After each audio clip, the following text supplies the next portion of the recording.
Hi friends, చూడండి Rio ఎంత చక్కగా మరి బెడ్ మీద ఆమె నిద్రపోతుందో. అలా లేపుతున్నా కూడా, రమ్మని పిలుస్తున్నా కూడాను ఎంత పలకరిస్తున్నా బెడ్ అయితే దిగట్లేదు. బెడ్ బల ఉంది, చాలా అంటే చాలా మత్తుగా నిద్రపోతుంది. ఇక్కడ చూడండి, తనకైతే మరి ఆ రియోకైతే ఆహారం అండి, అలాగే మరి క్లీన్ చేసేదానికి లిక్విడ్ అయితే తీసుకొచ్చాడు. రెండు కూడా రియోని చెన్నై నుంచి తీసుకొచ్చేటప్పుడే తీసుకొచ్చాడు ఫ్రెండ్స్. అవి కూడాను మరి దానికి వ్యాక్సిన్ వేసేంత వరకు అయితే మరి దానికి స్నానం చేపించకూడదు అని అన్నారు. వ్యాక్సిన్ వేయించిన ఒక 4 days అయితే స్నానం చేపించాలన్నారు. ఈ రోజు అయితే దీనికైతే వ్యాక్సిన్ అయితే మరి వేపించేసామండి. చాలా చక్కగా అయితే వ్యాక్సిన్ కూడా వేయించుకుంది, అసలు ఇబ్బందే పెట్టలేదు. ఆ వ్యాక్సిన్ వేయించుకున్న తర్వాత అది చాలా మత్తుగా నిద్రపోతుందంట. మరి ఎక్కువసేపు కూడా అది ఒక రోజంతా కూడా ఆడదు, చాలా మత్తుగా నిద్రపోతుంది అని చెప్పి అయితే అన్నారు. అది దానికైతే ఒక 4 o'clock అయితే, ఈవినింగ్ 4 o'clock అక్కడికి వెళ్ళి వ్యాక్సిన్ వేయించుకొచ్చాడు. క్లినిక్కి తీసుకెళ్ళి చూడండి, లేపుతున్నా కూడా అసలు లేవట్లేదు. దానికి మత్తు అయితే తగ్గిపోయిన తర్వాత పక్క రోజుకి అయితే చాలా యాక్టివ్గా చాలా బాగా ఆడింది ఫ్రెండ్స్. చూడండి, ఎంత పిలుస్తున్నా కూడా అసలు లేవట్లేదు. అక్కడ చూడండి, పక్క రోజుకైతే ఎంత బాగా నీట్గా అయితే ఆడుకుందో.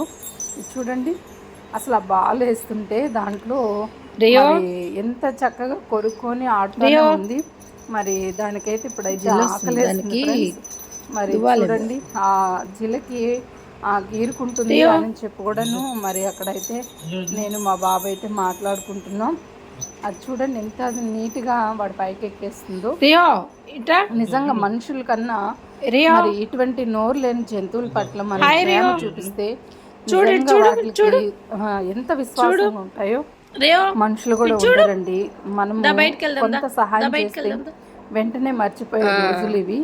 కానీ నోరు లేని జంతువులు మనము ఎంత సహాయం చేసినా నిజంగా వాటికి భూమి మీద లైఫ్ ఉన్నంత వరకు మనల్ని గుర్తుపెట్టుకునే ఉంటాయండి. అంత విశ్వాసము. ఒక్క ముద్ద అన్నం పెడితే జీవితాంతం అవి ఉంటాయి. అంత ప్రేమ కలిగినవి మరి కుక్కలకున్న, నోరు లేని జంతువులకున్నంత విశ్వాసం అండి. అంత మంచి మనసు అనేది వాటికి ఉంటుంది. కాకపోతే కొంత అలర్జీ, కొంత ఇష్టపడని వాళ్ళు ఉంటారు కాబట్టి కొంతవరకు వీటిని అవాయిడ్ చేస్తారు చాలా వరకు. కానీ వాటి విలువ తెలిసిన వాళ్ళు మాత్రం వాటిని మాత్రం అవాయిడ్ చేయరు. ఇక్కడ చూడండి, నేను కూడాను అలాగే ఉన్నాను. నాకు కుక్కలన్నా పిల్లులన్నా చాలా ఎలర్జీ అండి. ఎందుకనంటే డస్ట్ ఎలర్జీ ఉంది కాబట్టి మరి ఆ బొచ్చు రాలుతుంది అని చెప్పి దానికోసం నేను చాలా గిరపడేది. కానీ ఇప్పుడైతే ఈ 2026 2025 ఎండింగ్కే వచ్చింది ఇది. 2026కి అయితే చక్కగా అయితే మరి ఈ కుక్కను పెంచుకున్న దానికైతే నాకు మంచి ప్రేమ అయితే నాకు వచ్చిందండి. ఎందుకనంటే అది కూడా మా బాబు వాడికైతే చిన్నప్పటి నుంచి కుక్కలు అంటే బాగా ఇష్టం. వాళ్ళ మామ ఎక్కువగా కుక్కలు పెంచేవాడు, వాళ్ళ అత్త హస్బెండ్, మా ఆడపడుచు భర్త. అవి చూసి వీడికి కూడా చిన్నప్పటి నుండి బాగా కుక్కలు పెంచాలి, కుక్క ఉండాలి ఇంట్లో అని వాడికి కూడా ఒక ఆలోచన అయితే కలిగింది. ఒకసారి వాడు చిన్నప్పుడు కూడా కుక్క తెచ్చుకున్నాడు. మేము అప్పుడు రెంటెడ్ హౌస్లో ఉన్నాం, కానీ ఇల్లు వెళ్ళామైతే ఒప్పుకోలేదండి.